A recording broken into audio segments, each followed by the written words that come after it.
오늘 우리에게 주신 말씀은 요한복음 1장 12절로 14절입니다. 제가 봉독하겠습니다. 거룩하신 하나님의 말씀입니다. 영접하는 자 곧 그 이름을 믿는 자들에게는 하나님의 자녀가 되는 권세를 주셨으니 이는 혈통으로나 육정으로나 사람의 뜻으로 나지 아니하고 오직 하나님께로부터 난 자들이니라. 말씀이 육신이 되어 우리 가운데 거하심에 우리가 그의 영광을 보니 아버지의 독생자의 영광이요 은혜와 진리가 충만하더라. 아멘. 오늘 함께 나누는 말씀을 통해 오늘 함께 여러분의 삶과 저의 삶에 하나님의 사랑이 가득 넘치기를 주님의 이름으로 축복합니다. 오늘 설교의 제목은 말씀이 육신이 되어라고 정했습니다. 저는 오늘 요한복음 1장 전체와 12장 1장 12절로 14절을 좀 주목해서 함께 말씀을 묵상하고자 합니다. 그래서 1장 전체를 통해서 예수님이 누구신지, 그리고 왜 이 땅에 오셨는지, 그리고 이것이 우리에게 어떠한 의미가 있는지를 한번 생각해 보면서 1장 전체를 다시 한번 묵상하시면서 오늘 하루를 시작하시면 좋겠습니다. 요한복음 1장을 통해서 예수님이 누구신가라는 질문과 그 해답을 얻을 수가 있습니다. 예수님은 누구신가라는 이 질문에 사도 요한은 요한복음의 첫 단락을 통해서 이렇게 예수님에 대해서 이렇게 이야기합니다. 예수 그리스도는 말씀이시며 이 말씀은 하나님과 마찬가지로 태초부터 하나님과 함께 계셨고 모든 창조 과정에 개입하시지 않으신 것이 없으시고 그리고 모든 만물이 이분을 통해서 창조되었다. 그리고 그 안에 생명이 있고 빛이 있다, 이렇게 서술을 합니다. 기록을 하고 있습니다. 우리가 이 부분을 읽으면서 창세기 1장이 이제 떠오를 것입니다. 그런데 이 요한복음에서 사용된 이 태초라는 것이 이제 창세기 1장에서 이 태초와는 다른 의미인데 창조된 시간의 개념을 초월한 의미로 영원이라는 의미를 요한복음에서 사용하고 있습니다. 그러니까 예수님은, 그분은 시간과 만물이 있기 전부터 성부 하나님과 함께 계셨던 성자 하나님이시라는 것을 우리에게 사도 요한이 말하고 다시금 일깨워주고 있는 부분입니다. 그래서 오늘 꼭 이것을 기억하시면서 돌아가셨으면 좋겠습니다. 사도 요한이 말하고자 했던 예수님은 영원하신 하나님이십니다. 우리가 지난 수요일부터 이제 동네 세매주 성경 요한복음 묵상이 시작되는데 우리가 함께 이 요한복음을 계속적으로 묵상하시면서 예수님께서 영원하신 하나님이시라는 것, 그리고 육신에 있고 이 땅에 오셔서 우리를 구원하시기 위해 구원의 길을 열어주신 그러한 분이심을 확신하는 시간들이 되셨으면 좋겠습니다. 그렇다면 왜 이 땅에 하나님께서 친히 오셨을까요? 다 잘 알다시피 알고 계시듯이 하나님께서 아담과 하와의 범죄 이후에 사람들이 죽음의 길로 걸어가는 것이 너무나 마음이 아프셨기에 큰 결단을 하신 것이죠. 직접 이 세상에서 사람들에게 내가 보여줘야겠다, 어떻게 살아가야 되는지 보여줘야겠다라고 결단하신 것 같습니다. 아담의 후손 셋과 이제 에노스를 통해서 하나님을 다시 찾기 시작했다라고 성경은 기록하고 있으나 죄가 이제 더욱더 많아져서 많은 사람들을 물들였고 하나님으로부터 멀어지게 만들었습니다. 그리고 노아의 시대에 대홍수 심판이 있었고 그 이후에 다시 하나님을 섬기는 것처럼 보였으나 시간이 지나고 나서 다시 죄 때문에 사람들은 하나님을 멀리하기 시작했습니다. 그래서 하나님께서 이스라엘 백성들에게 선지자를 보내시고 세우시면서 여러 가지 모양으로 말씀을 주셨습니다. 그러나 우리 인간은 눈으로만 보이는 것의 얼매인, 그러니까 형식의 얼매인 존재이기에 형식에 감싼 이 본질, 하나님의 본질을 깨닫지 못했습니다. 말씀의 본질을. 그래서 하나님이신 당신이 직접 이 땅에 오시기로 하신 것이죠. 그리고 그 계획을 여러 선지자들의 예언을 통해서 인류를 향하신 하나님의 계획을 구체적으로 알려주셨습니다. 여기서 우리는 하나님께서 이 땅에 직접 우리를 찾아오셨다는 것, 예수님 믿는 우리에게 어떠한 의미가 있는지 생각해 볼 수가 있습니다. 하나님께서 직접 이 땅에 오셔서 너희는 이렇게 살아야 한다, 보지 못했던 본질을 우리에게 육신이라는 형식을 통해서 직접 보여주신 것이죠. 그래서 예수님께서 항상 기뻐하라, 그리고 항상 감사하라, 서로 사랑해야 되고 항상 기도하면서 하나님과의 관계를 잘 유지해야 된다. 항상 깨어 있어야 된다라고 말씀하셨죠. 그리고 그것을 행동으로 우리에게 보여주셨습니다. 이러한 모습을 통해서 우리는 하나님이 우리 인간에게 원하시는 모습, 그 원형을 우리가 배울 수 있습니다.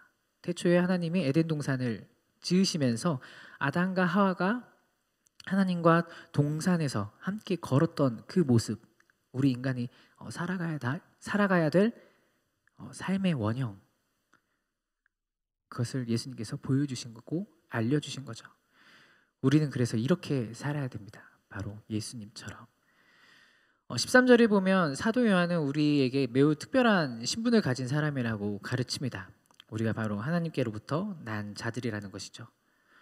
이 말씀은 예수님을 그리스도로 믿는 모든 사람들이 바로 하나님의 자녀라는 공식적인 증거가 되는 것입니다. 그래서 우리 모두의 신분이 세상에 속해 있다가 예수님을 구주로 믿음으로써 하나님께 속한 자들로 바뀌었습니다. 하나님의 자녀가 된 것이죠. 그래서 하나님의 자녀가 된 우리는 예수님이 살아가시면서 우리에게 보여주셨던 그 모습을 반드시 따라가면서 살아야 한다는 것입니다. 그런데 문제가 하나 있습니다. 죄는 계속해서 우리를 범죄하게 만듭니다. 어두운 가운데 있기 때문에 죄가 죄인지 깨닫지 못하게 하고, 어둡기 때문에 그 실체를, 죄의 결과가 사망이라는 것을 깨닫지 못하게 합니다. 예수님을 통해서만 우리는 이 죄를 극복할 수 있다는 것을 기억하셨으면 좋겠습니다. 빛이시며 생명이신 예수님을 통해 우리 자신의 어두움을 극복하고 구원의 길로 나아가시기를 바랍니다.